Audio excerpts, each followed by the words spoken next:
టపాచ్పుత్ర right Sadiq Chandan అనే వాళ్ళ మధ్య జరిగినట్టు మాకున్న ఇన్ఫర్మేషన్. చందన్ సాదిక్ని చంపాడు, నేను చందన్ని అరెస్ట్ చేశాను. So technically case close.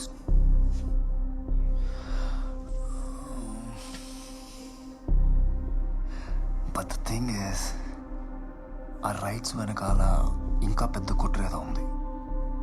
అది నాకు తెలియకుండా నా వెనకాల జరిగింది. ఆ కుట్రకి సాయిబా చావుకి ఏదో లింక్ ఉంది. ఆల్సో విష్ణు నేను ఆ కుట్రలో భాగమే అనుకుంటున్నాడు. నేను కరప్ట్ అనుకుంటున్నాడు. And I hate that. నేను ఓడితే నేను ఏది నమ్మి ఉద్యోగంలో చేరానో నమ్మకం ఉన్నట్టు. నేను ఈ ఛాలెంజ్ గెలవాలి. ఆదిత్య, నువ్వే గెలుస్తావు.